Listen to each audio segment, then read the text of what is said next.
Goeiemôre en welkom by 'n Sondagoggend byeenkoms. Ek is Stanley en terwyl ons vir almal wag om so lekker lewendig in te skakel, deel hierdie byeenkoms na u Facebook tydlyn toe sowel as u WhatsApp status. Prys die naam van die Here. 'n vlek met son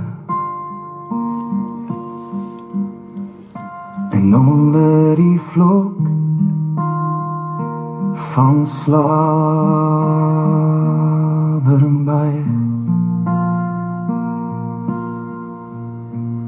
Sy siel was verlore,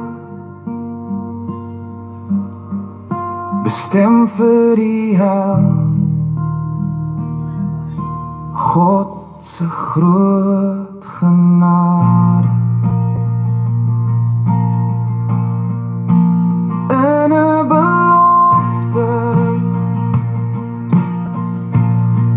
van redding en verlossing deur sy seun Jesus Christus wat sou kom. Die profetiese woorde word vervul in hom. God se genade en hom openbaar.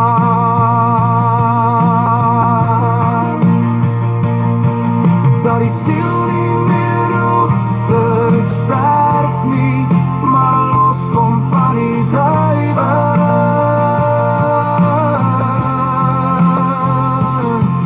Hy het alles op aarde volbring, die boodskap die voorbeeld in nederigheid kom doen, sodat hy sy plek in die hemel kan droom. Genade, vergifnis, die sleutel is geneem. Uit die hand van die duiwel,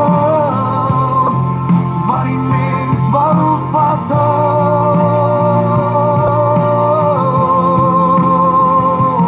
Genade, vergifnis, het hy kom gee. Môre vriende. So lekker, môre vriende. Deur verzoening met die Vader, deur hom alleen. Prys die Here. Genade, vergifnis, het hy kom gee.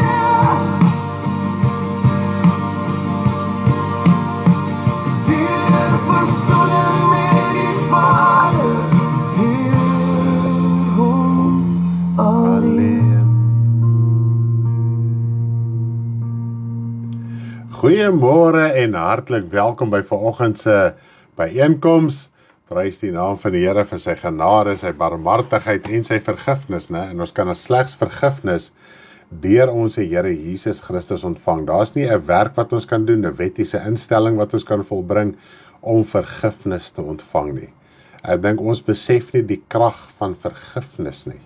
En omdat ons as kinders van die Here oor die algemeen nie meer die krag van vergifnis besef nie, is daar soveel dinge wat in die Christelike kerk ingeslyp het om net ons as mens beter te laat voel. En vergifnis, die krag daarvan, die waarde daarvan, is om ons los te maak van die werke van die duiwel. En ons klik ook nie dit nie. As jy losgemaak is van die werke van die duiwel, beteken dit jy gaan hemel toe. As daar nie genade en vergifnis is nie, is daar nie toegang tot God se koninkryk nie. Die woord is so mooi. Johannes die Doper het die pad van die Here Jesus Christus kom reguit maak. En wat was die primêre doel van sy bediening? Wat moes hy kom verkondig het? Wat was die doel? So met ander woorde, dit wat hy kon verkondig, het hierdie pad oopgemaak. En toe die Here Jesus Christus gekom het, het hy voortgegaan op daai selfde pad. Nou net in die Ou Testament was daar nie vergifnis nie.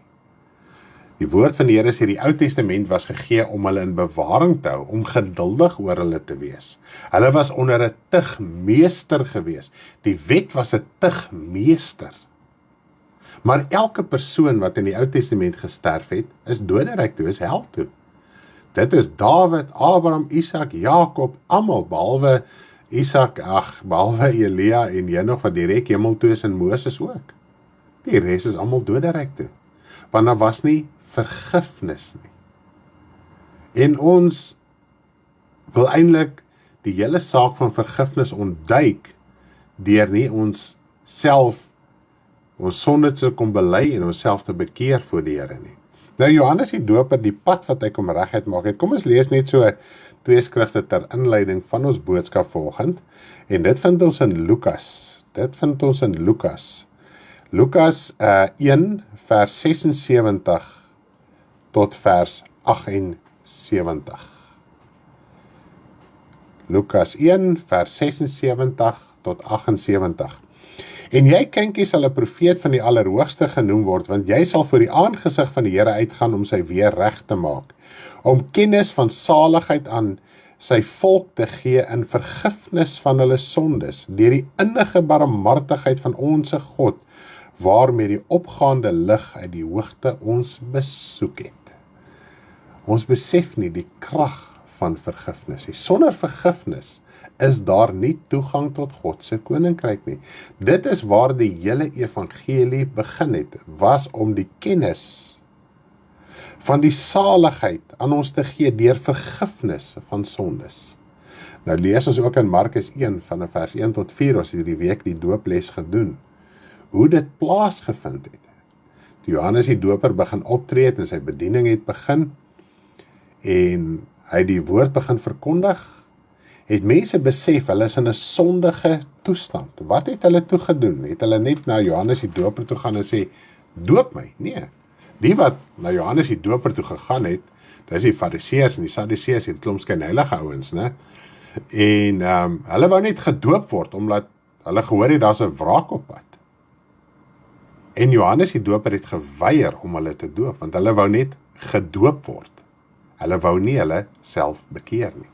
Nou wanneer jy lees in Markus 1, vers 4 en 5, kom ons lees net gou daar, net so herinnering, ons het nou die doop bediening gehad die laaste 2 weke, en ek gaan nou gou met u verder praat. Markus 1 vers 4 en 5, Johannes het gekom en was besig om in die woestyn te doop, en die doop van die bekering tot vergifnis van sondes te verkondig. En die hele Joodse land en die inwoners van Jerusalem het uitgegaan na hom toe, en almal is deur hom gedoop in die Jordaanrivier met belydenis van hulle sondes. So hoe vind bekering plaas? Hoe kry jy vergifnis? Deur jou sondes te bely, jou te bekeer. Hoe vind bekering plaas? Jy herken jou fout, jy herken dat jy droog gemaak het in jou verlede, jy herken jy's 'n sondaar, jy herken jy's op die verkeerde pad, jy kom uit met jou saak, jy kom uit met daai duister werke waarin jy geleef het. Jy bring dit aan die lig, jy bely dit teenoor die Vader. En dan kry jy eers vergifnis. En soos wat mense hulle self bekeer het, met ander woorde, hy het gehoor, gesien, hierdie mense is besig om hulle sondes te bely. Wat gebeur? Toe kon hy hulle doop, simbolies dat hulle sondes afgewas kan word. Goed, nou ons het die doop die week wat verby is gedoen, en wat so goddelik is, en wat so wonderlik is, en wat so amazing is. Ons het gister met 'n jong man gedeel, ek het die voorreg gehad om met 'n jong man te deel, Zander, nou Nana wat julle ook hier op die groep sien, Antoinette, Nana, Mouton, dit is haar kleinseun, en hulle het gister bietjie by ons kom kuier, en lekker kom gesels, en ek kon saam met die jong man gebid het, en hy het net hier gesit, en huil, en huil, en huil. So, as dit die wil van die Here is, in ons lewe, 10:00 vanoggend, gaan ons hier in die see, hier by die lagoon, hier by ons doop. So as jy in die omgewing is, en jy wil graag by ons kom aansluit, is jy meer as welkom, kom na ons huis toe 10:00, gaan ons hier lekker saamkom, ons gaan net die doop net gaan so vinnig deurgesels, net so 5 na 10 minute, dan gaan ons sommer so om die hoekie stap, daar na die see toe, ons bly net so om die hoek jou.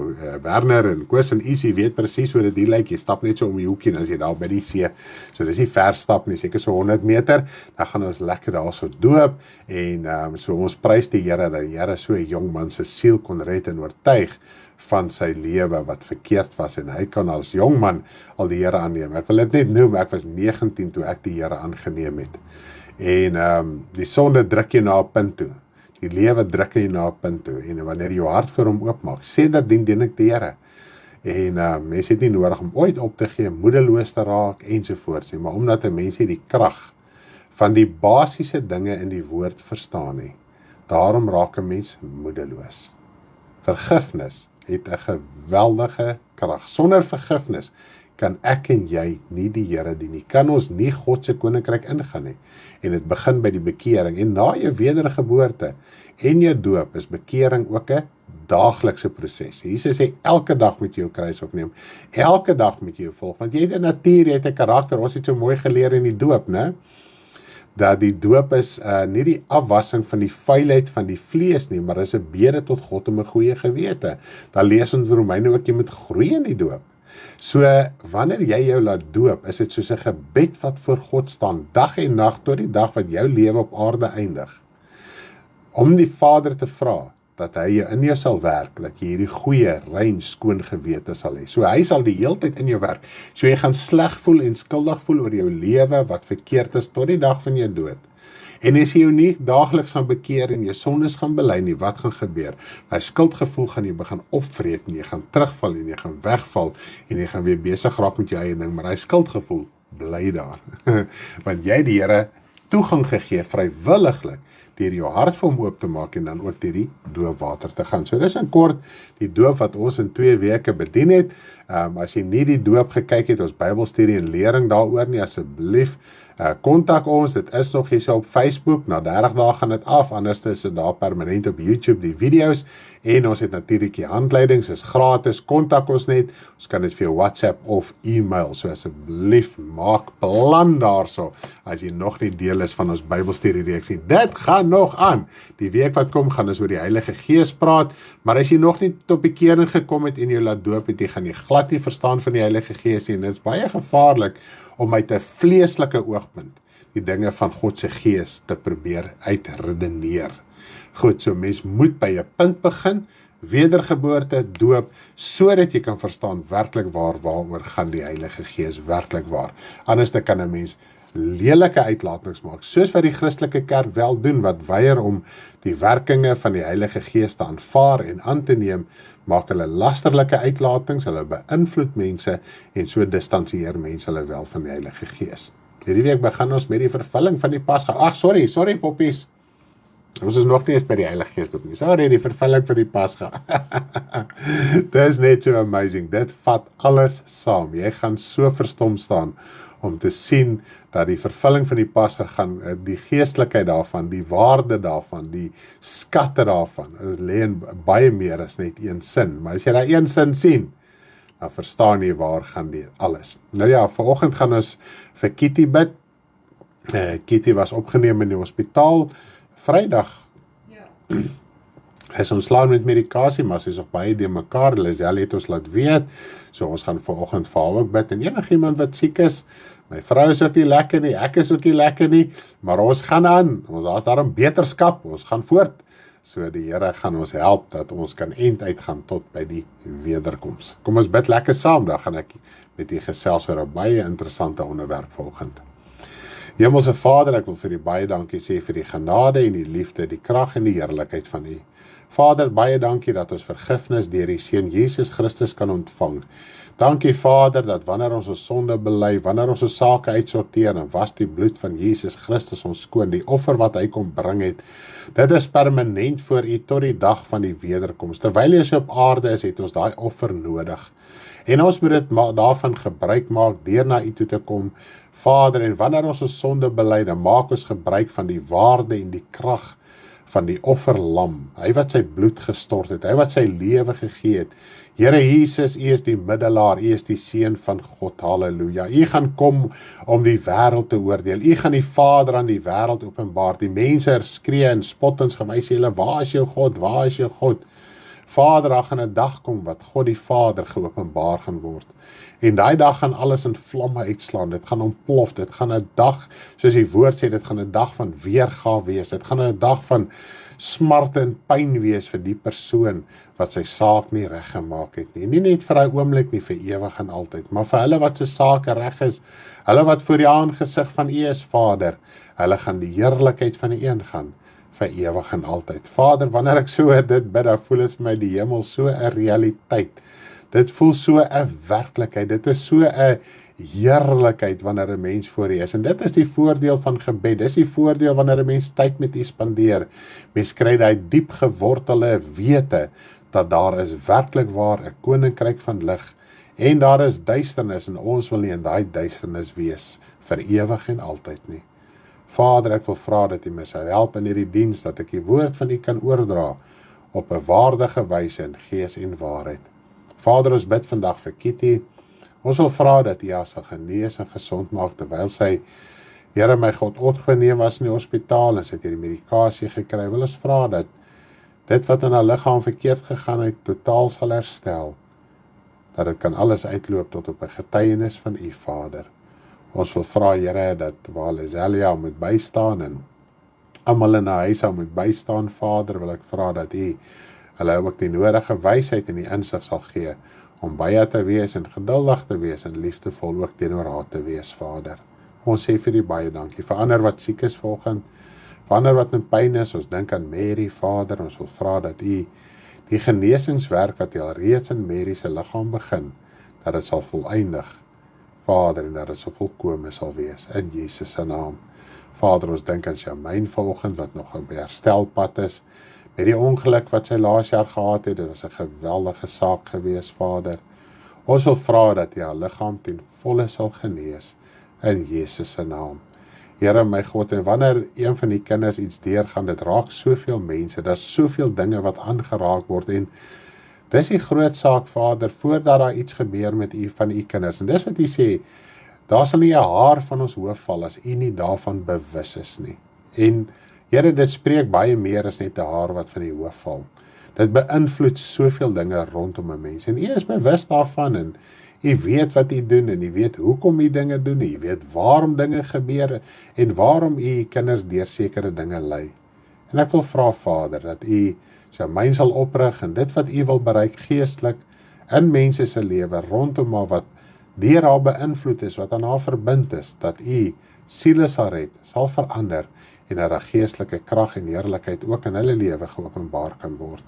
Vader, so dink ons aan ons res van ons broers en susters wat vandag dalk in 'n finansiële worsteling sit, besluite om te neem, verleen vir hulle die nigterheid. U verleen vir ons tot nigterheid en wysheid in ons tydelike saak. Ek kan daarvan getuig, Vader, hoeveel keer is daar tydelike sake, en dink jy, Here, hoe moet ek hierdie saak uitsorteer? Dan verleen U die wysheid. Vader, en ek wil vir U baie dankie sê daarvoor. Dankie, Vader, vir elkeen wat geestelik aanstaande bly. Te midde van ons uitdagings moet ons net geestelik staande bly. Vader, ek loof en ek prys, en ek dankie vir hierdie dag en hierdie geleentheid, in Jesus se naam. Amen. Daar sê, prys die naam van die Here. Oom klink siek, ja, ek so 'n bietjie siekerig, Kathleen. Is maar sinus aan my kant. Maar jy weet, hy trek vir jou plat, dat jy naderhand nie weet wat se kant toe nie, dis brand oë en seer lyf en al die dinge, maar ons gaan aan, ons dien die Here, dis lekker. Ons moet net die Here dien, dit is net super cool en amazing, as jy in die Here dink, soos nou vanoggend het ek weer lekker hier bid, en dan lê ek en bid ek, en dan begin ek te hoes, en dan moet ek net in my gedagtes bid, dan kan ek nie eens hardop bid nie, en as ek draak begin bid, en lê Karen langs my, en bid sy so lekker, en as ek so begin bid, en dan kom hierdie hoes, en hy bou op, en ek nee, ek kan nie nou bid nie. Nou ja, as ek bietjie sit en so aan, is dit daarom beter. Ag, maar baie dankie vir julle liefde omgee, dankie dat julle vir mekaar omgee, en ons vertrou dat die Here sy kinders sal genees en gesond sal maak, en sal voorsien, is dit nie so nie? As jy graag voorsiening wil hê, as jy siek is en jy wil gesond word, bid vir iemand wat siek is. Dis die geheim. Dis die geheim, ryk uit, maak jou hart toe, vergeet so oomblikie bietjie van jou probleem, en dink aan iemand anders. As jy nie van iemand weet nie, bid sommer net, bid net, sê, Here, daar's altyd dinge. Ons Ons bid vir Jolene ook, sy het ook sake in haar liggaam, uitdagings en daar's goeie nuus saam met die slegte nuus, so ons prys die Here vir die werk wat hy ook in haar lewe doen. Maar nietemin, ons gaan vanoggend 'n lekker onderwerp gesels. Gister het hierdie onderwerp net so in my hart gekom en dit was net vir my so lekker te gewees. En dit is een van daai onderwerpe, jy weet wat jy wil sê, maar jy weet ook nie wat jy wil sê nie. Okay? Want dit is so 'n heerlikheid, né? Dis eintlik net, as jy dit net kan ervaar, as jy dit net kan beleef, en val gister toe ek saam met hierdie jong man bid, saam met Sander bid, toe beleef jy weer daardie heerlikheid. Jy sit net daar so, of sit jy op en af gespring en rond te kere gegaan en hoendervleise gekry en sulke goed nie, maar hy diep gewortelde lekkerte. Terwyl ek gister, ons het nou klaar gebid, nou sit ons bietjie in die sitkamer en kuier, en ek kyk hierdie jong man so, en hy so helder, en ek wil net begin huil, ek met die trane letterlik sluk. As daar nie ander vrae was nie, het ons seker nou nog gesit en huil. Want die mooiste ding in die lewe is iemand wat sy lewe met die Here regmaak. Is dit nie so nie? Wow, dis net fantasties. Nou, ek wil vanoggend vir julle gou so 'n bietjie 'n vraagie vra, en ek glo julle klaar die antwoord. Maar ek wil dit net vra terwille van die boodskap, en terwille van die wat nog nie weet nie. Was een belofte wat Jesus gemaak het. Afgesien dat Jesus nou die seun van God is, hy het gekom as verlosser alles, né? Nie dit nie. Daar is een belofte wat Jesus gemaak het, wat alles verander het. En vanuit dit vloei dit tot vandag toe. Jy kan dit ook ervaar, die belofte wat Jesus gemaak het.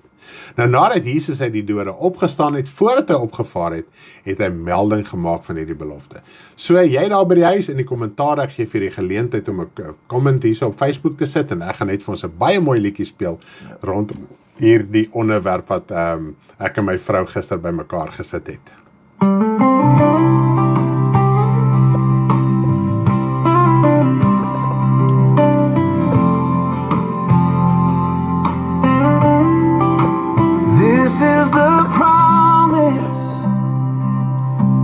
You and all those that will believe. This is the promise for you and all those that will believe. You will be baptized by the Holy Spirit. You and all who will believe.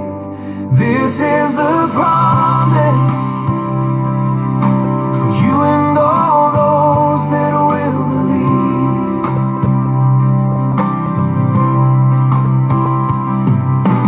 Come to the Lord and repent, and you will receive the promise. Promise for you and all those that will believe. This is the promise for you and all those that will believe. Wow, prys die Here. Die Here Jesus het 'n belofte gemaak. Dankie vir julle kommentaar. Ek sien Deborah het hare weggevat. Dis Deborah het hare weggevat het. Ag nee, is iemand. Ja, dis die belofte van die Heilige Gees. En kom ons praat vanoggend so 'n bietjie daaroor. En ek dink nie baie keer selfs met dit met die Heilige Gees. Die Heilige Gees word eintlik cheap gemaak. Dit word so goedkoop gemaak. En deur baie uitlatings en dinge wat gekoppel word aan die Heilige Gees. En ek dink ons moet vanoggend so 'n bietjie hier deurgaan en net perspektief kry en eintlik vrees kry teenoor God vir sy Heilige Gees. Want nou net, they will receive power when the Holy Spirit come upon them. Yes, denk die belofte dat hy altyd by ons sal wees. Prys die naam van die Here. En hoe sal hy by ons wees? Hoe sal hy by ons wees? Dit is die groot saak. Dis hierdie een belofte wat die Here Jesus gemaak het. Nou die Heilige Gees is so kosbaar. Het jy al ooit daaraan gedink, né? Die Heilige Gees het saam met Jesus in die doderyk ingegaan. nie is die Vader hieraan gegaan nie, die Heilige Gees en Jesus hieraan gegaan. En jou hart is duister, jou hart is vol sonde en ongeregtigheid. En die Heilige Gees is bereid om in jou lewe te werk, sodat jy gered kan word. Is dit nie amazing nie? Dis die krag van God se Heilige Gees. Ons moet dit so waardeer. Ek dink ons waardeer dit nie genoeg nie. Dit is sommer so goedkoop, want die woord sê ons kan die Heilige Gees uitblus, ons kan die Heilige Gees bedroef, en ons wil dit graag nie doen nie. Selfs in die Ou Testament kom die woord, die Here, en hy sê, as jy my Heilige Gees bedroef, dan kan jy 'n vyand van my verander. En ons wil nie dit doen nie. Is dit so? Ons wil nie daardeur gaan nie. Nou kom ek lees gou die een vers vir jou. Die belofte van die Vader. Wow, dis net so mooi. Volg net so 'n mooi herinnering aan ons as kinders van die Here. Hierdie een belofte wat alles kom verander het. As gevolg daarvan is daar soveel, het alles van daar af uitgevloei. Jy kan nie die ewige lewe hê sonder daardie belofte nie. Jy kan nie vergifnis verkry sonder die belofte nie. Prys die naam van die Here. Lukas 24 vers 49, kom ons lees lekker saam daar. Lukas 24 vers 49. En kyk, ek stuur die belofte van my Vader op julle. Maar julle moet in die stad Jerusalem bly, totdat julle toegerus is met krag uit die hoogte. Wow! En net so terloops, Jerusalem is 'n voorbeeld van 'n woestyn. Nou Openbaring 12 praat hy van hierdie vrou wat in die woestyn is, né, die manlike kind en die vrou. En hulle moes in Jerusalem wag, in die woestyn wag, om die vlerke van die arend te kry. Wat is die vlerke van die arend? Dis wanneer jy aangedoen word met die krag van God deur die Heilige Gees. Want God versterk ons en praat met ons en doen alles met ons deur Jesus Christus met die krag van die Heilige Gees. So sonder die Heilige Gees het jy nie innerlike krag nie. Sonder die Heilige Gees kan jy nie getuig van die evangelie in gees en waarheid nie. Ja, ek dink baie min aan die Heilige Gees, dink ook nie ek voorheen die magnitude daarvan verstaan nie. So die Heilige Gees was daar om die Nuwe Testament te verseël en te bekragtig. Nou, dis interessant, Pierre het ook my vroeër die week 'n skrif vir my gegee, ek kan nou nie uit my kop uithou presies waar dit was nie, maar daar's in Matteus en dan ook in Markus, wat hy praat van, daar's van julle wat nog hier op aarde gaan wees, wanneer die koninkryk van God gaan kom. Dan sê Markus met die koninkryk van God met krag kom. Ander woorde, Jesus het daar gaan praat van die koninkryk van God wat in die mense hart geopenbaar gaan word met die uitstorting van die Heilige Gees. So dit is wat daai skrifte sê, jy al ooit gewonder het daaroor. So dalk kan Pierre, as hy so 'n geleentheid het, dalk hy skrifte, as hy dit nou so uit sy kop kan onthou, hy sou vir ons op die kommentaare sit. So ja, dit is waar dit gaan oor daai twee spesifieke skrifte. Hy sê nie almal van julle sal sterf nie, van julle gaan nog in die lewe oorwees wanneer die koninkryk van God gaan sien kom, en dit is met krag. Die verwysende skrif is in Markus daarso. Nou ja, nou gaan ons gou kyk na die volgende gedeelte toe. En dit was toe Jesus 'n dag nadat hy opgestaan het uit die dode, hy is ook voordat hy opgevaar het na die hemel toe, het hy die volgende gedoen en gesê, en dit lees ons nou in Johannes 20 vers 22. Kom ons lees dalk net gou ek daar so, ek is dalk so 'n bietjie vinnig vir Pierre daar, maar glo hy gaan byhou. Johannes 20 vers 22. En nadat hy dit gesê het, blaas hy op hulle en sê vir hulle, ontvang die Heilige Gees. Ontvang die Heilige Gees. Wow, is dit nie amazing nie? Ontvang, hy het op hulle geblaas. En wat is daai blaas? As jy kyk na Genesis, né? 2 vers 7, dit is waar die Here vir Adam gemaak het. Adam, hulle spreek hom so mooi uiteindelik. Ons sê net Adam. Is eintlik Adam, is 'n baie mooi woord eintlik. Maar nietemin, en hy het in hulle siel ingeblaas. En dit is hierdie wat Jesus hier kom doen het. Hy die asem van lewe. Wat is die asem van lewe wat in Adam se siel ingeblaas was? Is die Gees van God. Dis die Gees van God wat in Adam ingeblaas geblaas is. Nou hierso kom die Here Jesus en dit is net vir ons amazing. Eers in die Nuwe Testament is dit geopenbaar dat die Vader alles deur Jesus gemaak het. Goed, die Vader het alles, dankie Peer vir daai skrifte daar, dit is net amazing. Het alles deur Jesus gemaak. So selfs in die begin, die asem van lewe, wat in Adam geblaas is deur Jesus in Adam geblaas. Nou blaas hy op sy disippels, want ek meen van na die vloed af tot by Jesus, het niemand weer die gees in hulle siel gehad nie. Vir 'n oomblik het dit oor profete, oor konings gekom, oor rigters ensovoorts om 'n bepaalde funksie te verrig. En as hy funksie klaar is die gees nie meer oor hulle nie. En dit is waar die verwarring kom in die Christelike kerk. Ons soek die hele tyd die gees oor ons. As jy nog die gees oor jou soek, dan sê jy vir my, jy's nog nie bekeerd nie. Want jy soek 'n uiterlike manifestasie van God se Heilige Gees. Dan kan jy vir sê, maar kyk in Handelinge. Hoeveel keer het in Handelinge gebeur? Dit het 1 keer gebeur, wat dit so uitgestort was met vuur. Die volgende keer was toe Johannes en Petrus voor die Joodse raad was, en hulle het vir die eerste keer werklike vervolging beleef, toe die Here hulle weer net vir hulle kom wys, ek is met julle. Hoekom? Want hulle het nog Oud-testamentiese gewoontes en gedagtes gehad, en alles in die Oud-testamenties was vleeslik, uiterlik van aard, so God het dit gemanifesteer aan hulle. Kyk, ek is met julle, gaan voort. En daarna het dit nooit weer gebeur nie. Die enigste ander keer waar dit wel so gebeur het, was met Cornelius, toe die evangelie amptelik aan die heidene verkondig was.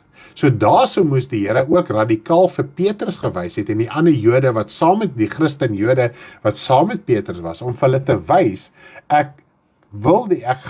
die evangelie is ook vir die heidene. Dis vir almal in die wêreld. Nou is almal equal. Daar's nie meer 'n onderskeid tussen vleeslike Jood en nie vleeslike Jood nie. Almal is nou equal. Daarom het God dit op daai wyse so sterk gemanifesteer. Want hulle moes dit verstaan, want hulle denke was nog baie Oud-testamentiese ervarings, uiterlike dinge, en God het dit ook gebruik, en dit het nooit weer so gebeur nie, ook in hulle daaglikse lewe, toe hulle in tronke was, in 'n gevangenskap was, het God se gees nie oor hulle vaardig geword, hulle die kettinge afgeruk en gepluk en te kere gegaan, en wat die geval en verklarings gemaak, en eise gemaak, en goed gepleit, en ek weet nie wat alles nie. Nee. Inteendeel, toe hulle weggekom het uit die Joodse raad, toe sê hulle was bly om waardig geag te word, om vir sy naam oneer te lei. Ons ag dit nie waardig nie. En ek besef, ons het 'n probleem in die evangelie. Soos hulle sê in Engels, we want to keep it here. Die evangelie moet net oor ek, my en myself gaan. My blessings, my lewe, my beskerming, my alles. As wat ons besef waar die waarde van die evangelie werklik is. Goed, kom ons lees nog 'n skrif. En hy blaas op hulle en hy sê, ontvang die Heilige Gees. Goed, Handelinge 1 vers 4 en 5, kom ons lees gou lekker daarso. Handelinge 1 vers 4 en 5, kom ons lees daarso. En toe hy nog met hulle saam was, het hulle bevel gegee om nie van Jerusalem weg te gaan nie, maar om te wag op die belofte van die Vader, wat julle, het hy gesê, van my gehoor het. Want Johannes het wel met water gedoop, maar julle sal met die Heilige Gees gedoop word nie lank na hierdie dae nie. Wow, is dit nie amazing nie? Die Here Jesus hou daarby, en ons het so gepraat oor die onveranderlikheid van God. Nou, God verander nie. Hy het gesê, dis hoe dit sal wees, en hier sien ons, en ons het tot gelees, tot Jesus verander nie. En dit wat Jesus aan sy disippels beloof het, hy herhaal dit, en sê, dit is wat met julle gaan gebeur. Hy bevestig dit. So dit verander nie, hy verander nie, hy bly by sy woord, wat hy geuiter het. Nou kom ons lees gou Handelinge 2 vers 32, dis nadat die Heilige Gees uitgestort was, het Petrus onder die krag en in die heerlikheid van God se Heilige Gees bedien. Handelinge 2 vers 32, hierdie Jesus het God opgewek, waarvan ons almal getuies is. Nadat hy dan deur die regterhand van God verhoog is en van die Vader die belofte van die Heilige Gees ontvang het, het hy dit uitgestort wat julle nou sien en hoor. Wat julle nou sien en hoor. Hulle moes dit gehoor het, hulle moes dit beleef het, hulle moes dit gesien het, hulle moes dit ervaar het. Dat dit wat God gesê het, hy maak sy woord waar, want om nou nie die gehoor wat hom aanhoor, is Jode wat nog in die Ou Testament vasgevang was. En nou eers verstaan, toe die Heilige Gees uitgestort was, op daai oomblik, het Petrus en die wat saam met hom, hulle was 120 in die bovertrek, vir die wat saam met hom was, toe verstaan hulle vir die eerste keer, waaroor gaan die evangelie van verlossing, redding, vergifnis, werklik waar. Nou om die belofte van die Heilige Gees te ontvang, is daar iets wat jy moet doen? Is daar iets wat jy moet doen? Dit is byvoorbeeld om meer kerk toe te gaan, meer Bybel te lees, meer te bid en goeie dade te doen. Kan ons hierdie dinge doen om die Heilige Gees te ontvang? En dit is die verwarring wat ons insit. Dis asof ons iets moet op een of ander punt of iets moet kom om die Heilige Gees te ontvang. En ek gaan nou vir julle lees, hoe ontvang jy die Heilige Gees? Kom ons lees en ek gaan terug na Lukas 24 toe, maar hierdie keer gaan ek lees vanaf vers 46 af tot vers 49, sodat ons 'n bietjie konteks gaan kry en verstaan waaroor dit gaan. Lukas 24 vanaf vers 46 tot 49 hierdie keer. Goed. En hy sê vir hulle, so is dit geskrywe, en so moet die Christus ly en op die 3de dag uit die dode opstaan. Dit is nou nadat Jesus opgestaan uit die dode en het aan sy disippels verskyn. En bekering, nou, dit is nou Jesus wat hier praat en aan hulle baie dinge vertel. En bekering, hier kom ons weer terug by die hele saak, en bekering en vergifnis van sondes in sy naam verkondig word aan al die nasies, nie net seker is nie, van Jerusalem af en verder. En julle is getuies van hierdie dinge. Kyk, ek stuur die belofte van my Vader op julle. So wanneer ontvang jy die Heilige Gees? Dan het hulle mis 10 dae in Jerusalem gaan wag het. Hulle het nie geweet hulle gaan 10 dae wag nie. Na die 10de dag kon hulle gesê het, okay, ons het 10 dae gewag. Die Here het net gesê, gaan wag. So elke dag en as jy wag vir iets, wat jy nie weet waarvoor jy wag nie, dan sleep die tyd. Is dit nie so nie? Dan voel elke minuut soos 'n uur en 'n uur voel soos 'n dag.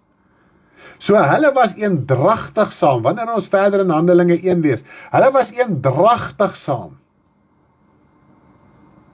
Hulle het nie gaan rondloop en besig geraak met die wêreld en die wêreldse dinge en ding, ag, hierdie waggery is nou stom nonsens en kom ons gaan doen nou dinge en die en daai ding nie. Hulle was gehoorsaam aan die opdrag wat Jesus vir hulle gegee het. Gaan wag vir daardie belofte. En hulle was so in 'n afwagting vir daardie belofte. Nou wat hulle presies gebid het en wat die detail was vir hy 10 dae, weet ons nie. Maar ek kan net myself indink, as jy 10 dae jouself moet afsonder vir God, gaan jy tot 'n besef kom van baie dinge in jou lewe en jy gaan dit deurpraat met die Vader.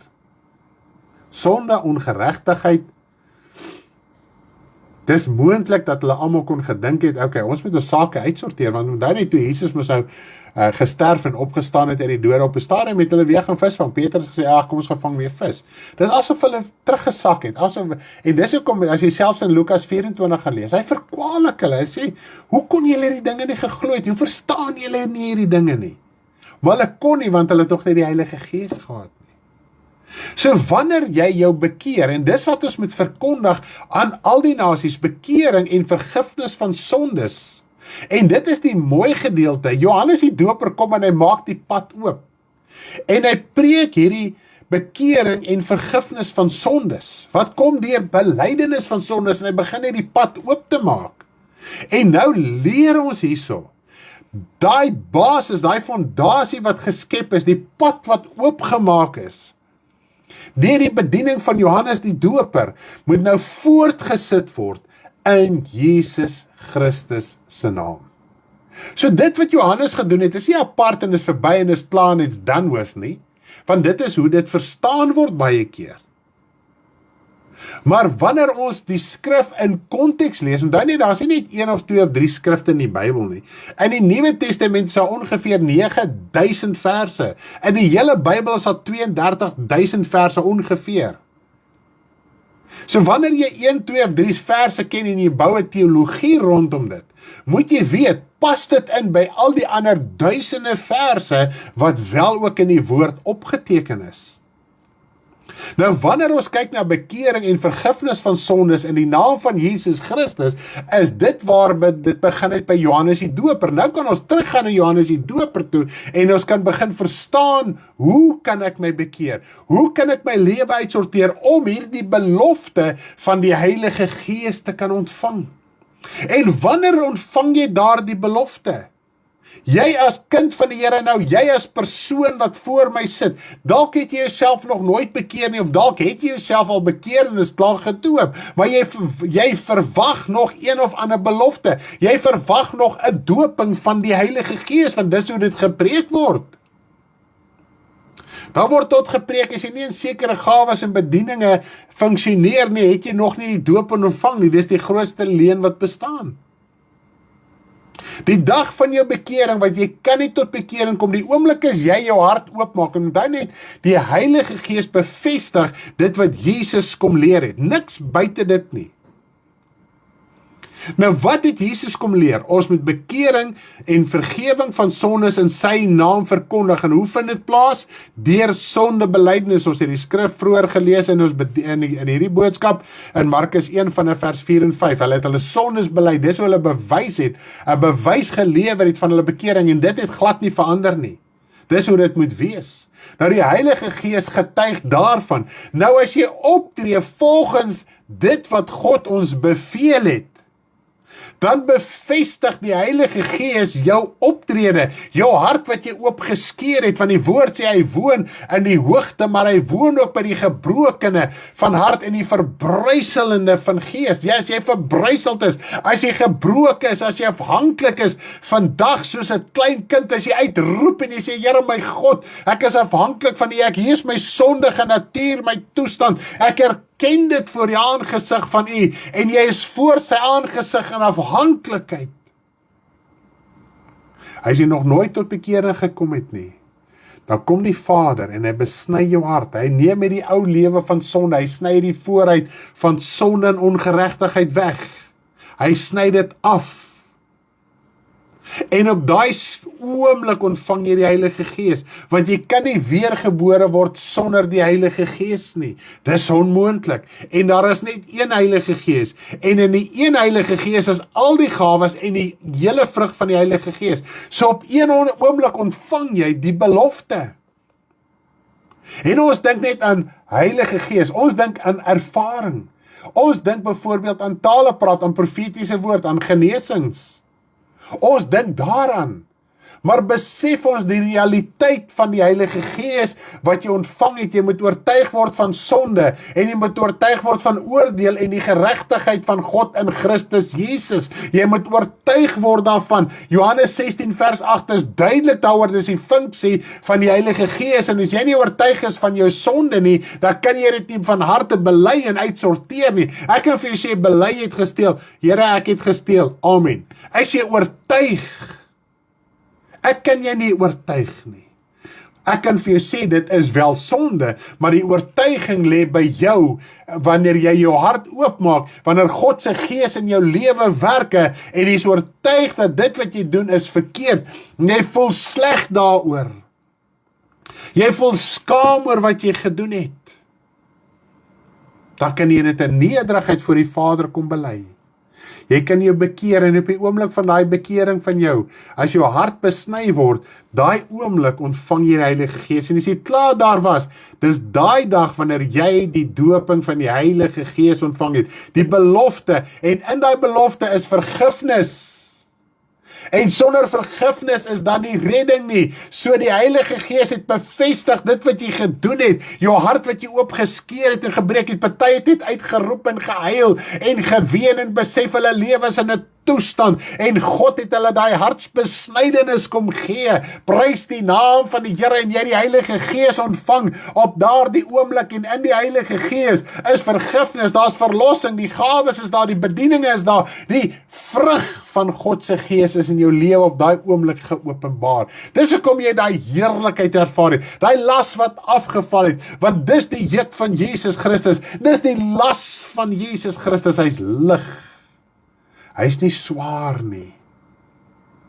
His yoke is easy and his burden is light.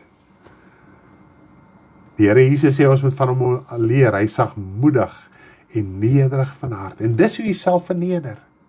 Soos kind van die Here, as jy nog wag vir 'n dooping van die Heilige Gees, jy gaan baie lank wag, want jy het dit klaar gekry. Maar omdat baie keer ons so geïndoktrineerd is met soveel leringe, omdat ons nie ervaar nie, omdat ons nie voel nie, omdat ons nie beleef nie, voel ons daar moet nog iets gebeur. Ons voel baie keer die Here het met jou gepraat, jy voel dalk jy het 'n roeping, dis dalk al vir jou geprofeteer, dis dalk al vir jou gesê, jy voel dit dalk in jou hart. En dan dink jy gaan eendag wakker word en hierdie roeping gaan en waa, en ek is gedoop in die Heilige Gees en ek gaan hierdie ervaring hê en ek gaan op die wolke loop en al hierdie tipe van goed.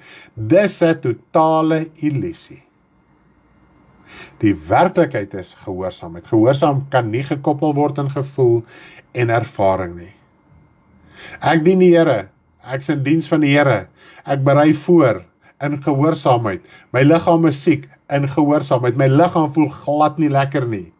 Maar die gehoorsaamheid is daar, maar sodra jy besig raak met die evangelie, dan ervaar jy lewe in jou. Dan vir daai oomblik is hy toestand in jou liggaam niks. Hy verdwyn sommer soos mis voor die son vir 'n oomblik. En dit is gehoorsaamheid vir God. Jy wil ook nie uit die bed uit klim nie. Jy wil ook nie wakker word om te gaan bid nie. Jy wil ook nie jou woord lees nie. Jy wil eerder iets doen wat die vlees bevredig en laat goed voel. En as dit nie gebeur nie, wat gebeur dan? Dan soek ons raad en hulp op plekke, want waar is die emosionele gevoel? As om te verstaan die waarde, die belofte wat jy gekry het. Het jou uit die hel uitgehaal. Het jou geskei van Satan se koninkryk, sodat God in jou kan begin werk.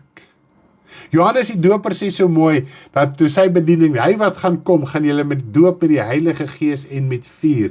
Nou baie mense wil dit ook skei van mekaar, hulle sê nee, dis reg, jy was nou gedoop met die Heilige Gees, maar jy kort nog die vuur. Nee, dis een ding.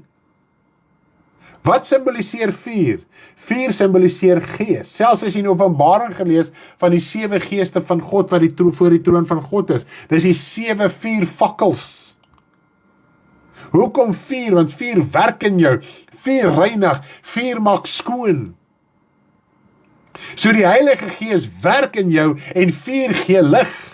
Vuur gee warmte, vuur gee lewe, vuur gee hoop, maar as ons nie in die hoop ingaan nie, dan is vuur 'n verterende saak in ons lewe. En vuur wil die sonde in ons verteer, sodat die Heilige Gees vuur in ons, vir ons hoop kan wees, 'n heerlikheid kan wees, 'n warmte kan wees, 'n voordeel kan wees. En van daar af dien jy die Here in gehoorsaamheid. Nie op gevoel nie, jy weet jy moet jou woord lees. Jy weet jy moet bid. Jy weet jy moet jou rug op die dinge van die wêreld draai. Net om vir jou voorbeeld te noem. Laas jaar en nou die jaar, baie van ons jong mense het nou die jaar gematrikuleer en al die dinge, so almal is besig met hulle learners, en van hulle het hulle license gekry, en al hierdie tipe van goeders. Prys die Here, Zander is ingeskakel, laat sien julle sy naam, hy is die doopeling wat ons later gaan doop, Zander Hannekom, prys die Here, ons kan nie wag om jou hier te hê nie, Zander. En nou gaan leer jy jou learners, jy gaan doen jou license en hier pas jy. Nou jy moet uit dit wat jy geleer het, moet jy nou gehoorsaam toepas op die pad. Die instrukteur of die minister van vervoer gaan nie elke keer as jy nou by 'n stopstraat is, jy stop en sê, hoor jy moet hier stop nie, jy moet dit leer en jy moet dit onthou en jy moet dit toepas. Of jy nou voel jy wil daar stop en of die polisieman daar staan en of hy nie daar staan nie, jy moet stop want jou reëls het dit vir jou gesê. Want as hy vir jou veiligheid en die veilig vir ander padgebruikers. So verstaan ons in die vlees om dinge ritmies toe te pas wat ons geleer het. Nou in God se koninkryk is presies dieselfde. Daar's geen nou as ons hierdie inhoud gaan ken nie, as ons nie gaan weet wat is die inhoud nie, dit is wanneer ons val en struikel. Nou as ons nie verstaan wat is die waarde van dit wat ons ontvang het met ons wedergeboorte nie. En Zander, dis alles wat jy ontvang het, vergifnis, daai gevoel het jy, daai las is af. Daai gesig wat so geblink het toe jy uitgestap het, het net geblink, amper so 'n bottel soos hulle sê daar. Dis net amazing. So, wat gebeur? Jy die Heilige Gees ontvang. Al die gawes is in die Heilige Gees. Al wat gebeur is, ons vat nie vrymoedigheid om wel te funksioneer in die gawes nie. Nou, een van die mooiste gawes, en ek redeneer nie jou oor nie, want dit is so kosbaar en mooi, is die gawe van tale. Ons kan nou redeneer, ons kan skrifte gaan opsoek, en predikers se preke gaan soek, wat sê, ja, maar kyk hier, en kyk daar, ek weet wat sê die woord. En net om het gou vir u te noem, in 1 Korintiërs 14, jong, dit is die skrif wat almal aanhaal en lees, en ek lees dit ook, wanneer ek wel volledig oor tale bedien, gaan dit maar oor 1 Korintiërs 14. 1 Korintiërs 14 gaan uitsluitlik daaroor, oor die gawes, en hoe dit beoefen moet word binne gemeenteverband. Ok? Want hy sluit af, hy sê in die gemeente, en gedurig praat hy van in die gemeente. So die konteks van 1 Korintiërs 14 gaan oor gawes wat beoefen moet word binne gemeenteverband. Nie by jou huis, nie in jou privaatheid nie, alhoewel hy daarna verwys. Maar wanneer jy in die gemeente kom, is dit beter om te profeteer dat almal jou kan verstaan. Nou, profeteer is ook die bediening van die woord. Dit gaan nie net oor profesie wat ek vir jou sê, so sê die Here, môre gaan so en so met jou gebeur, of pas op daarvoor, moenie daai besluit maak nie. Goed? Profeteer gaan nie net daaroor nie, want ons moet een ding verstaan, in die Bybelse tyd, toe Korintiërs ook nog geskryf was, en die gemeente het bestaan, het hulle baie gesteun op openbarings van God. Hoekom? Want hulle het nie 'n Bybel gehad nie. So nou het hulle probleme gehad, hulle het kwelpunte gehad, hulle het situasies gehad, en dan het hulle nog net die Ou Testament as verwysingsraamwerk gehad, dan moes hulle by God gehoor het, hoe moet ons dit verstaan? En so die Here dinge geopenbaar deur profetiese woord of drome of gesigte, wat die geval mag wees, hoe om hulle lewe in te rig, nie net of hulle te sê, môre gaan so met jou gebeur, en môre gaan jy R1 miljoen kry, en oormôre gaan dit met jou gebeur, ensovoorts nie. Dit het vir hulle gegaan, die profetiese woord het gegaan oor hoe hulle lewe moet inrig, en hoe hulle die woord moet verstaan. So al klaar dit sê vir ons iets baie meer oor profesie as dit wat in die kerk gepreek word, hoe profesie funksioneer. Goed. Nou ook 'n ander faset van profesie is wel ook die prediking van die woord, want die gees van profesie is die getuienis van Jesus Christus. So as ek van die evangelie van Jesus Christus verkondig, dan staan ek ook in die bediening van die profeet, so ek profeteer eintlik ook vir julle as ek die gesonde woord van die Here aanhaal. Goed. So nou praat hy hier van tale en profesie, en hierdie twee gawes, wat soveel moeilikheid in Christelike kerk veroorsaak, tot vandag toe nog. En daarom behandel hy en hy sonder hierdie twee gawes uit, want in gemeenteverband kan hierdie 'n geweldige verwarring skep. En dit is waarom hy self sê op die einde, een moet profeteer, een moet 'n lied sing, een moet dit doen, alles gebeur in orde. So ek kan nie terwyl iemand profeteer sommer hier 'n lied begin sing, en as die ou lied sing, dan begin ek sommer uit te bars in tale, en ek bid sommer vir daai ou daar in die banke, en dis een groot verwarring nie. Dis wat hy sê, een doen dit, almal is saam, almal se hart is daar, almal se gedagtes is daar. Goed, dit is klaar. Volgende, dan sê ons, dit is maar 'n boring kerk, dit is Bybels. Dis nie boring nie, dis Bybels. En as jy geestelik lewend is dit hoe dit werk. Daar is nie verwarring en oor mekaar gegil en geskree en te kere gegaan en die dinge wat ons deesdae in die Christelike kerk kry nie. Goed, ek weet waarvan ek praat, want ek was daar. Maar, dan mag geprofeteer word, dan mag vir siekes gebid word, as ons sing ons lekker saam, ensovoorts. Goed, maar as ons nou saam sing almal saam. En as ons klaar gesing het ons klaar gesing. Dan kan ons voortgaan met die volgende, dit wat moet gebeur, een lewende getuienis, of wat die geval ook al mag wees. So dit wat hy vir ons sê, rondom tale en profesie gaan oor gemeenteverband, maar dan sê hy vir ons, baie mooi, in vers 4 van 1 Korintiërs 14, hy wat in 'n taal spreek, stig homself. Goed, so as jy gestig na die gemeente toe kan gaan jy weer ander kan stig binne in die gemeente. En dit is net vir my so mooi hoe hulle gefunksioneer het, hoewel dit nie meer in ons dag en tyd presies so kan funksioneer nie, maar dit leer vir ons iets. Selfs in 'n konferensie as ons saamkom en ons sit so lekker en gesels en kuier, dit was 'n tipiese vroeë kerk. Jy almal sit en gesels en praat en getuig oor die woord en gee mekaar 'n geleentheid, dan stig en bou ons mekaar. Jy getuig, jy praat, ons stem saam, een vra raad, daai ene gee antwoord, daai ene gee antwoord. Ons kom tot 'n slotsom en so kry ons oorwinning. Dis amazing.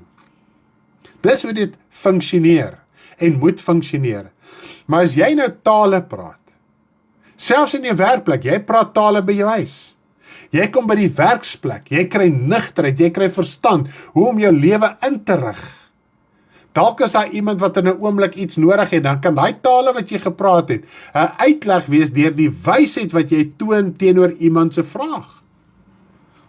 Selfs insig in jou tydelike saak. As ek vat, hoeveel keer het ek na 'n werkssituasie toe gegaan, selfs toe ek my eie besigheid gehad het as grafiese ontwerper.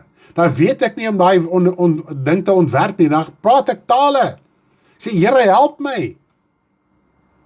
Waaroor die Heilige Gees alles bid, weet ek nie. Ek vind ook nie uit nie. En dan sal ek volgende oomblik net helderheid van verstand kry. Dis wat ek kan doen. Ek vat dit en ek vat dit en ek vat dit. Wow, daar werk het. Die Bybelskool het ek op dieselfde prinsip geskryf. Dis hoe ek my bediening, my preke voorberei. Ek sit en tale praat. Nou kom die verstaanbare Afrikaanse woorde uit terwyl ek met u praat. Help ek sit nou hier so 'n uur in tale praat. U gaan met my spot. Dis wat die woord sê. As die sondaar inkom, gaan hy sê julle is kranksinnig en dis wat gebeur in die Christelike kerk. Die Christelike kerk veroorsaak hulle eie pak slaan. En enigiets wat ons buite die woord in gemeenteverband of enigstens in ons lewe toepas, word nie deur God goedgekeur nie. En as jy voel jy het 'n salwing en jy doen iets teenstrydig met God se Heilige Gees, dis nie God se Heilige Gees nie, want hy sal nie iets bevestig teenstrydig met sy woord nie, want die Heilige Gees getuig slegs van die woord. Dis die belofte wat ons gekry het. Ons moet verstaan wat omsluit dit alles? Wat behels hierdie belofte? So, as ons enige iets doen, en jy is in 'n kerk, en hier word net die pastoor, of wie ook al die leier, of wat dit ook al mag wees, die Here sê as men nie tale sing en praat, dis so onbybels, ek kry almal goosebumps en ervarings en val om, en ek weet nie wat so goed alles, en die geraas raak net al hoe erger. Dis die gees van die antichrist wat op daai oomblik funksioneer in daai kerk. Want is onskriftuurlik om so te funksioneer. Een praat tale, een lê dit uit. En as daar nie 'n uitlegger is nie, moet die ou wat tale praat stil bly, of hy moet dit self ook kan uitlê. En dit is vir my baie interessant. Daar's 'n verskil tussen om iets te vertaal en om iets uit te lê. En dit moet ons verstaan rondom tale praat. Net gou so vinnige lering oor tale praat. Net gou so vinnig. As ek Engels en Afrikaans verstaan, en daar's byvoorbeeld 'n Afrikaanse ou wat nie Engels verstaan nie, die ou praat Engels, dan tolk ek die Engels, so ek verstaan presies wat hy sê, woord vir woord in Engels, ek tolk dit na die persoon toe wat Afrikaans verstaan. Dis tolk, dis nie uitleg nie, dis tolk. Dis hoekom hy sê, ons moet tale uitlê. Wat is uitlê? Dis 'n profetiese openbaring. Dis 'n verduideliking. Goed, nou as iemand tale praat, ek verstaan nie die woorde wat ek sê nie. Ek verstaan ook nie die woorde wat daai persoon sê nie. So ek het 'n profetiese openbaring nodig om dit wat hy te sê uit te lê, nie te tolk nie. Daar's 'n groot verskil. En dis waar die verwarring hier inkom. OK? So as ek nie 'n profetiese openbaring kry oor die tale wat ek praat nie, sal ek dit nie kan uitlê nie. Dis soos in skool byvoorbeeld, jy leer daai gedig, ek het nooit daai gedigte verstaan nie. Nou moet die juffrou jou nou mooi verduidelik, sy lees dit in Afrikaans, ek hoor die woorde in Afrikaans, ek lees al die woorde, ek verstaan elke woord, sit en staan en lê en boom en alles, ek verstaan dit. Maar hoe hulle dit by mekaar sit, verstaan ek nie hoe dit werk nie. Nou moet die juffrou nou vir jy sê, okay, dis nou die simboliek en dis wat dit beteken, dis om dit wat jy verstaan uit te lê. Goed. Nou kom dit by tale praat, en dit is bietjie anders, maar dit is dieselfde beginsel. Ek verstaan nie die woorde nie, ek het 'n profetiese openbaring nodig van God, om te sê, dit is wat hierdie persoon in tale gepraat het. Goed, ek dink as ons daai beginsel ook kan reg hê, dan kan ons ook ophou wonder oor tale praat, want jy gaan nooit die woorde verstaan, wat ek sê nie. Ek verstaan nie eens my eie woorde nie, so ek kry 'n profetiese openbaring. Maak dit vir julle sin? Ek sê, maak soveel sin, sien ek hier sê, wow, dit maak sin, amen, my mens maak sommer opgewonde. Sien jy hoe mooi is die gawe van tale? So nou kan jy lekker by jou huis bid, waar ek al privaat is, as ek en my vrou hier in die huis is, en ons loop hier rond, en ons is besig met dinge, jy praat tale, dan was jy bietjie die skool goed, dan loop jy daar, en dan praat jy tale, en dan op 'n oomblik, en dan praat jy nie weer tale nie, en daai tale praat is 'n opbouing en stigting vir jou. So dat wanneer ons voor mense kom, dan kan ek verstaanbare woorde van stigting met hulle deel. Prys die naam van die Here. So moenie tale verwaarloos nie. Dis super amazing. Voordat jy werk toe gaan, as jy 'n halfuur in daai kar sit, praat tale. As jy net traffic sit, in plaas van gefrustreerd te raak met die traffic, praat tale. Ek sê vir hy stres gaan sommer weg, glo my. Die begin veg hy eers teen jou, né? Hy worstel, hy raak kwaad, hierdie vlees wil nie, want hy wil nou omgekrap wees. Hy wil nou omgekrap wees en sê wat daai ou sê in die hoeter blaas en ek weet nie wat alles nie. Nee, praat tale en kry vrede in jou gemoed en kry kalmte in jou gemoed. Die Gees van die Here maak jou kalm. As jy by daai werk is, jy so gestig, jy stap sommer met so smal in hy job in. Daar, prys die naam van die Here. Ek wil julle net vanoggend aanmoedig oor die belofte wat jy gekry het. Daar's soveel mooi in die belofte. En jy ontvang dit die dag met jou wedergeboorte. So as jy nog nie tale praat, as jy nog nie dinge uitleef nie, as jy nog nie gawes beoefen nie, vat die guts, vat die moed. Maak jou hart op, sê Vader, ek het dit ontvang.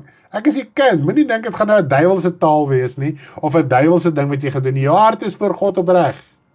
En as jy in die verkeerde rigting is, die Here sal jou lei, die Here sal jou leer. Dalk deur 'n bediening, dalk wat jy self in die woord lees. As jou hart voor God opreg is, en jy doen die ding verkeerd, as ek vat, hoeveel keer het ek die ding verkeerd gedoen?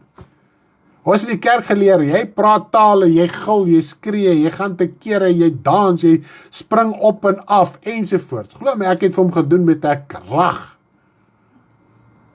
Maar dit was in opregtheid. Ek het nie van anders geweet nie, dis hoe ek geleer was, it was the right thing to do. Maar soos wat jy geestelik groei, moet jy begin verstaan. Dink ek, ai, liewe land, Here, is dit nou so moeilik gewees? En as jy verstaan, moet jy net begin doen. En dan gaan jy nog 'n tyd of 6, dalk nog in die ou gewoonte iets doen, maar as jy, Here, ek is jammer, dan gaan ek vat nou volgende gaan vir Mary as voorbeeld, sy kom uit 'n katolieke agtergrond uit, en sy saam met ons in die bediening in Swaan, en natuurlik, hulle het mos nou baie gewoontes in Swaan, en soos wat ons oor dinge praat, partykeer net so random in 'n boodskap noem jy iets. Dan sal sy na die tyd sê, joh, my broer, ons het nou in die katolieke kerk dit gedoen, vanoggend jy daar gepraat, nou het ek vrede. En die hele bidsaak, en dit was eintlik nou mooi hoe sy dit, sy sê, dit was een van die moeilikste dingetjie, want as hulle mos nou bid vir die kos, en maak hulle mos nou die kruis so, en al die dinge, né? En sy sê, sy het nou gehoor, nee, dit is nou verkeerd, dit moet nie so wees nie, en dan so nou, en dan kry sy haarself nog, dan maak sy so, alwel sy gehoor het, maar dan kom sy agter, presies, ek moet dit los. En weet jy wat, vandag is sy los. Vandag maak sy nie meer so nie, alhoewel haar huismense nog katoliek is en so, en sy is nie, sy is reg gewoonte uit. Sy kan hulle ook begin regleer het. Is dit nie amazing nie? So kom ons in 'n nuwe gewoonte. So tale praat stig jouself, om sodoende die woord beter te verstaan en uit te leef. Dis presies net so, Terrence, dis presies net so. Dalk baie van die dinge wat ek vandag vir julle sê, was die uitleg van tale wat ek gebid het, voor ek op die lig gekom het. Is moontlik. Ja, ek verstaan dit nou so goed, Lally. Ag, prys die Here, laat ons glo en praat. Daar sê Renet, daar het jy dit nou reg. Glo en praat, want geloof is 'n daad, dis nie net woorde nie. Is dit nie amazing nie? Wow, kyk hoe mooi is die gawes, né? Ek wil net gou so 'n bietjie afskraal. Die iPhone is nou nie lekker nie. Nou ek sommer opgewonde. Ja, man, opgewonde om tale te praat. Ja, amen. Prys die Here, verseker. Prys die Here, ons is uit die hel uitgehaal. Al die mooi dinge, deur die belofte wat ons ontvang het van God se Heilige Gees. Jy het dit ontvang die dag met jou wedergeboorte. Bly daarin wandel, moenie ervaring soek nie, bly in gehoorsaamheid. En as die appelkar die dag omval, bly in jou geloof. Dis nie een of ander toets en beproewing en 'n ding nie. Die lewe gebeur, jy het op die kerne gekom, jy het ook persoonlik afdaag. Jy's in 'n vleeslike liggaam. Dis wat Paulus besef het. Hy's in 'n vleeslike liggaam, party daar voel sy liggaam net plain mislik. Sorry om die woord te gebruik, maar dis hoe ons voel. En dan begin die tale te praat, jy weet nie, is sommer 'n mislikheid uit ook. Dit het nou niks te doen met enigiemand buite jou huis en jou buurman en jou buurvrou en die werk, jy nou niks met hulle te doen. Hulle is bekeerd nie, party daar is hulle voel hulle goed en ander daar voel hulle nie goed nie. As jy in 'n werksplek is waar jy daarom nog Vrydag afsluit vir die naweek, Vrydag is dit hierdie heerlike tyd, woe, lekker weekend, dan voel almal te happy, Maandag voel almal so morbid. Dis nie die duiwel vir jou Maandag gewag het nie, dis hoe dit is, hierdie wêreld is die mag van die bose. So as ons hierdie dinge kan verstaan en jy is kind van die Here, jy moet Maandag met 'n smile aanstap. En hoe gaan jy dit regkry? Praat daai tale, dat jy gestig kan word, dat jy sommer as 'n lig in daai werksplek kan instap en in daai besigheid of waar ook al jy besig is. Maar ons is so lief vir julle. Ons hou julle op hoogte van ons doopdiens. Ons gaan so 10 uur by mekaar kom. We hebben net eers bietjie lekker gesels en hoor of alles nog reg is en so aan. En dan gaan ons sommer so weer die draaistap see toe om gedoop te word. Ons gaan dit lewendig uitsaai. Wallies, my skoonsie sê, pa, het jy so lekker zoom lens op daai kamera van jou, want hy is hy hou nie van die koue water nie. Sê ek, ja, daar is 'n funksie, ek noem hom Wallies. So as ek hom druk en dan sien ek hier kom die kamera saam. So Wallies, as die wil van die Here is, gaan hy weer ons kameraman vandag wees. En Babetjie gaan vir die eerste keer 'n doop sien, klein Dewan, nee, so ja, ons kan nie wag om so lekker saam te kuier nie, en ons sien uit, as jy hier so naby is, jy wil gou kom inloer, maar dis nie so 'n paar minute, en as jy klaar, dan kan jy voortgaan met die dag. Mag jy ryklik geseënd wees, en ek sluit af met ons liedjie, wat ons in die begin, The Promise, waar ons oor praat, 'n Engelse liedjie, wat ons geskryf het, en gister by mekaar gesit het, so ja, mag jy 'n heerlike dag hê, ons sluit af met hierdie liedjie.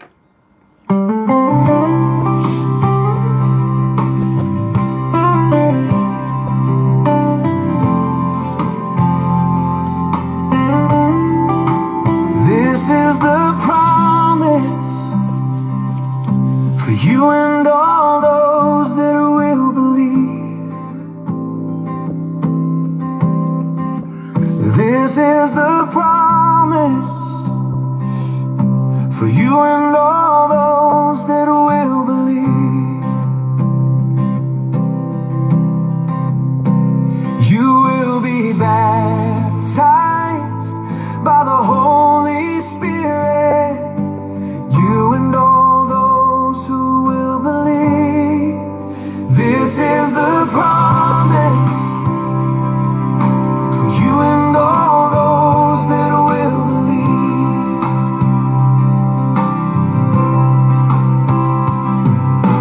Come to the Lord and repent, and you